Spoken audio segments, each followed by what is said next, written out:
Hey everyone, it's Uncle George, and welcome back to Let's Play Ghost Trick. Last time we managed to not save Inspector Cabanela at all because we threw a hard hat into his face at the speed of a bullet, which, let's just say that didn't go so well. So this time what we're going to do is hopefully actually save his life from being shot by the mysterious guy in the red suit who we thought was us, but might not be. So let's see what happens. Okay, that's good. It starts us up here at least, so we don't have to get flown up by the bird. Let's just get up here and actually do some stuff. There you are, Cecil! Sorry for the wait, blah blah blah. We've already done this.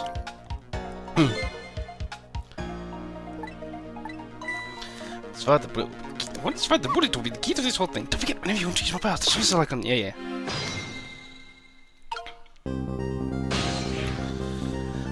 It looks like from here we have to wait for the kettle to come down anyway. So, I don't think there's much we can do with Missile other than get out of the way.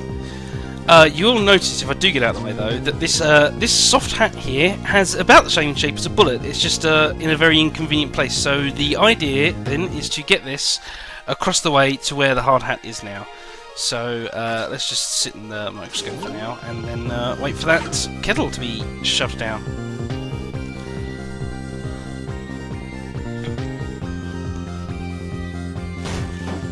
There we go. Okay. I can't get to the helmet yet. Obviously, swinging that lamp around to get to the helmet is a bad idea right now. Now, if you remember, this is the one time that red suit guy over here has his back turned. So that also means it's the one time I can actually afford to do anything like, say, knocking a helmet off of the top there. What was that? Yeah, that was me.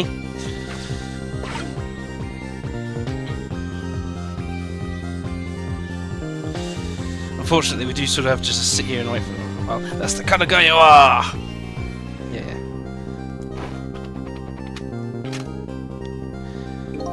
I got nothing to say to you. You'd never listen anyway. Yeah.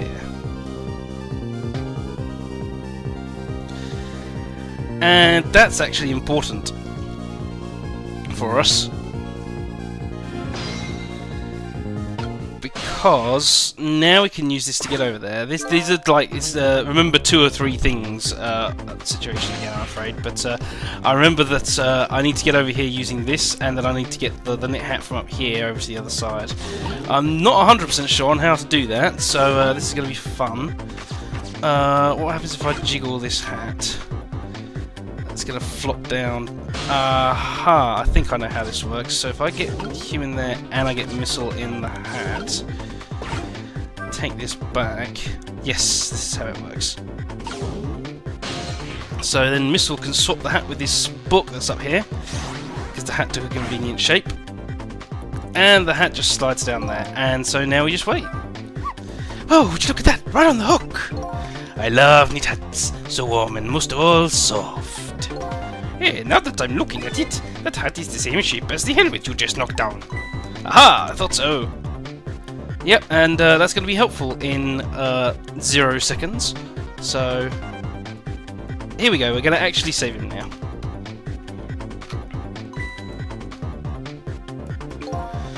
It's another condition of my deal. What about everybody who knew about tips? Yeah, we've seen all this already.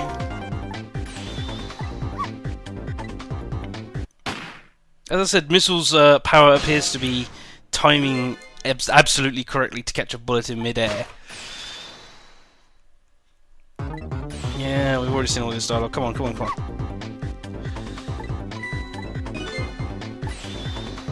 I wonder what happens if you've knocked the hard hat down, but the knit hat isn't there. Yes.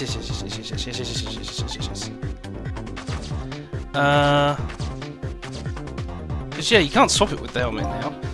Hurry now, swap that hanging bullet for something else. I can check out the bullet shape on the top screen. Yeah, there's got to be something here with the same shape. And it's this. Thump. Still had enough force to knock him over, but at least it didn't crush his skull in.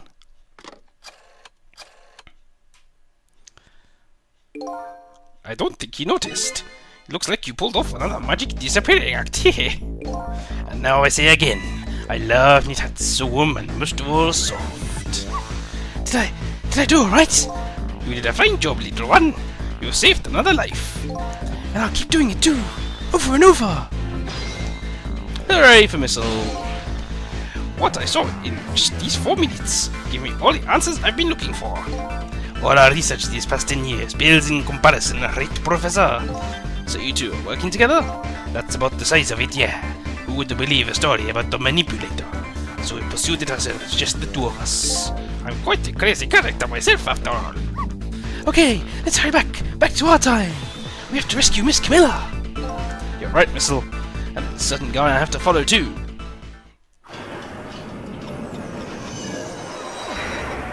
Okay, not 100% sure who that is. This is a new PlayStation, so I'm afraid I'm a little less caught up with the story, but after completing his revenge on Inspector Cabanela, the man in red left. I guess he's talking about the man in red. And now a new story is about to unfold in a new present.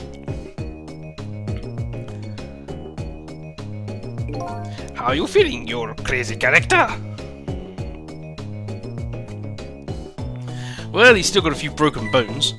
Hey there, Prof. We're both alive, I see. Yeah, nothing like it, baby. But I don't know if I'm getting old or what. I've got a few aches and pains here and there. Used to be a little thing like an explosion wouldn't bother me. Yeah, I'd like I'm going to believe that. So what? The guy in red is gone, eh? Just in case, I posted special investigation units all around the building. Let's just pray the boys come through for us.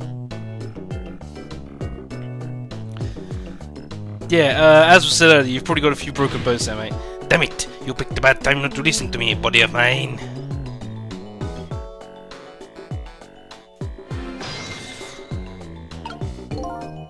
Let's see what it's to say. Well, it looks like both of their deaths were erased. Unfortunately, in the case of the Inspector in White, I can't call it a complete success. But in any case, these two have the information I need to start tracking the manipulator. I'd better talk to them. I think that's a good idea. Oh, there's Missile over there. If I knew things were going to end up like this, I would have tried to die in that explosion, baby. That way I could have been dancing after Big Red by now. I might be able to erase deaths, but it's true, I can't do much about injuries. But really, you shouldn't talk that way. Yes, sorry, I suppose you're right. I just hate feeling so helpless. He was right there within my grasp. All our plans were resting on tonight, and then this had to happen. I guess he's thinking about his spotless record. It's not too late, Inspector. We still have a chance. Maybe I can catch him. Say, you're right. That's not a bad idea. I'll cooperate with you fully. Go ahead and fire away with any questions you like, Mr. Ghost. Let's talk about revenge then. That guy mentioned revenge. Revenge against the people who stole his life away 10 years ago. He's a fool. He's the one who made the decision to take that little girl hostage, and he wound up dead. He only has himself to blame. But what about when he said this? I was murdered by all of you! Detective Jowd, who forced me into a corner, Lynn, the girl who was playing in the park, and finally you, Inspector Cabanela. If you hadn't done what you did, I never would have pointed a gun at that kid.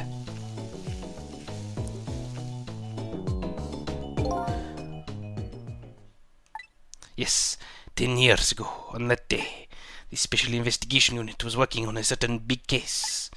We hauled in a young man, an important witness to our investigation. And then I did it. I made 2 very stupid mistakes.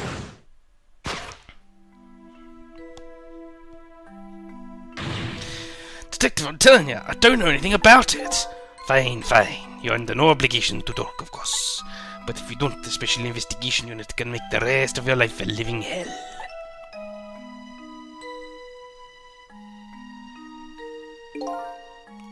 But I'd just been assigned to the Special Investigation Unit, you see. They didn't share much info on big cases with a newbie like me yet, and I wanted to impress them. It was only supposed to be a simple matter of taking his statement. But I was too green. I pushed him too hard. I drove him into a corner and made him lose all hope. That was my first mistake. And then I made another mistake on top of that.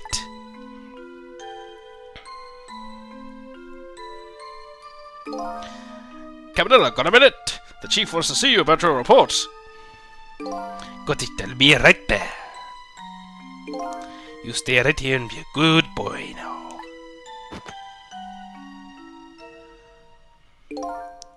And that's when I did it. I left it behind in the interrogation room. My gun. How could you? He used my gun to escape. What he said is true. If I hadn't made that mistake, he never would have had the gun to point at Lynn in the first place. Oh dear. Let's talk about the manipulator then, I guess. We first found out about the manipulator's existence doing a certain overseas communication. Overseas communication? For national security purposes, this country keeps tabs on the communication networks. This particular communication was about making a deal with a certain foreign country. See, this game predicted the NSA long before Edward Snowden did. He said he wanted them to buy him and his powers. That's how we first heard about him. Of course, we didn't know what he looked like at the time. And in order to prove these powers of his, he gave them two predictions. He foresaw two completely preposterous, impossible cases. The case of a man who would sing national secrets during a live rock concert broadcast. And the case of a man who would take the chief commissioner hostage in his own office. Those two inmates at the special prison, eh? We get tabs on their communications and launched an investigation.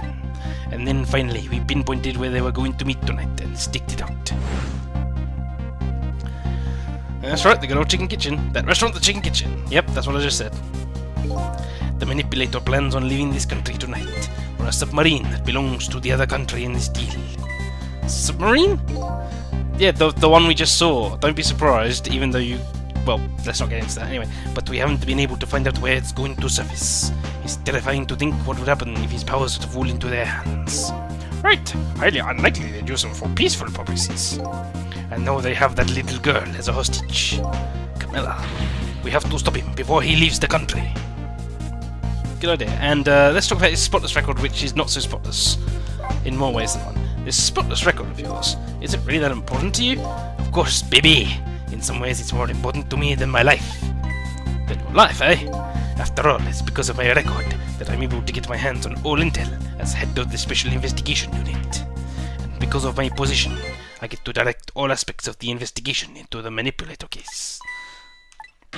The manipulator case? That's why you care about your record so much? Of course. Why else, baby? I just never could believe it, man. Jowd, shooting Alma. I didn't care that he confessed. There was definitely something more to the story. Some secret. I did everything I could to climb the ladder. Everything in my power. And then I finally found the answer. It took 5 long years though. The manipulator. He's going to prove that Jowd is innocent. What incredible determination. Cabanela's determination.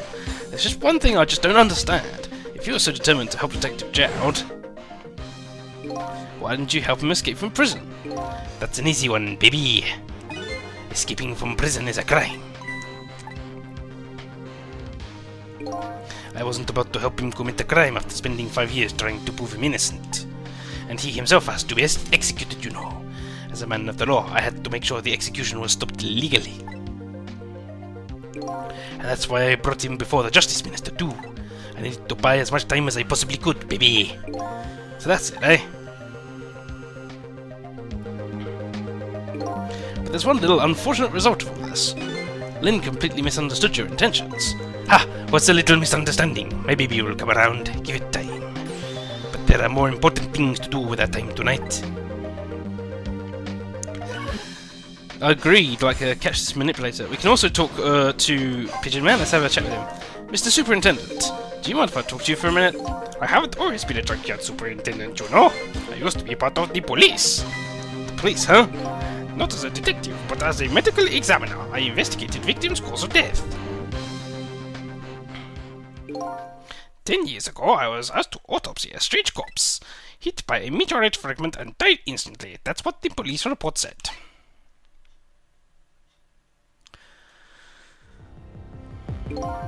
There were no signs of life. He was definitely dead. But I never filed an autopsy report. That's because the corpse suddenly vanished, leaving behind only one clue. An unusual corpse. I bet that's what I've been chasing all night. Can you tell me more? Yeah, sure. I have an interest in you recovering your memory and finding your true identity too. Let's talk about this unusual corpse then. That's the only way I can describe it too. It was an unusual corpse. He was dead, alright, no question about that. But there wasn't a scratch on him. Not a scratch, but I thought he was hit by a meteorite fragment. I don't understand it any more than you do.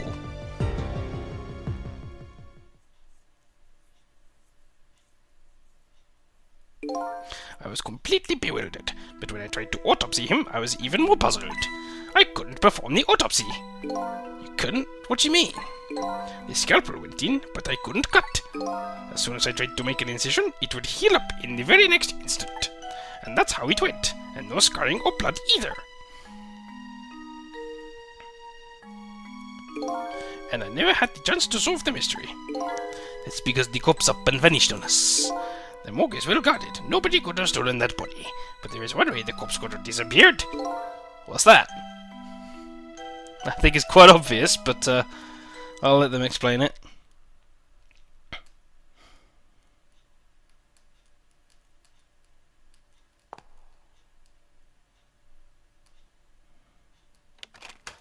Yep, if it got up and walked out itself. It got up, opened the door, and walked out on its own. What? He was dead, but he wasn't dead. We saw it with our own eyes tonight. Not even that explosion could kill him. I didn't even feel it when he slammed his fist on that stove. So what was that clue left behind then? The corpse left behind some data from some testing I did. I got some readings for some kind of radiation coming off that body. Radiation? I used all kinds of instruments, but I couldn't determine exactly what kind of radiation it was. So undiscovered type from a world unknown. Wait a minute, could it be... That's right, it was coming from that meteorite fragment.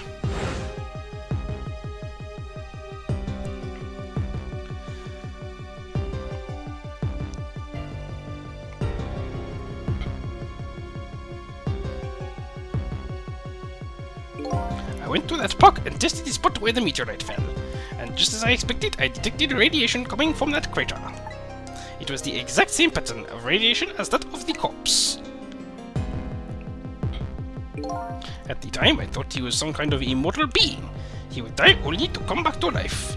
I wanted to research it all in depth, so I quit my job as a police medical examiner. Several years later, I came to learn the connection between my research and the manipulator case. Thanks to the arrival of this crazy character here. Oh, stop now, Professor. Do you want to see me blush? I think we could just about fit this in. Cabanela's arrival. It was about a year ago, I'd say. This man in white came dancing into my research lab here.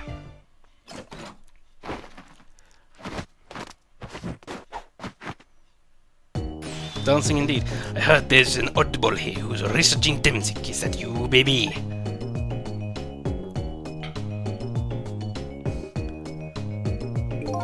Who are you to be calling anybody an oddball? I was investigating the manipulator case then, and then I heard there was a man who'd quit the police force to study the meteorite. When I heard that, it was like a meteorite had struck me on the head. At the time, we were just starting to get leads on this manipulator. We didn't know who he was yet, but we knew he was communicating with a certain foreign country. In one of those communications, we had the manipulator say this. The source of my power is not of this world. And that's when I put two and two together, baby. The manipulator case and Temzik were somehow connected.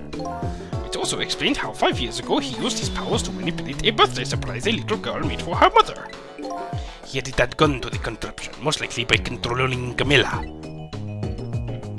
Okay, that's about it then. It's a very good time to stop. Next time on Ghost Trick, I thought I saw Missiles Ghost around here, so we might have a chat with him, and then we're gonna start pursuing, I guess, the man in red, and trying to save Cabanela as well. Hopefully both of those will lead to the same conclusion.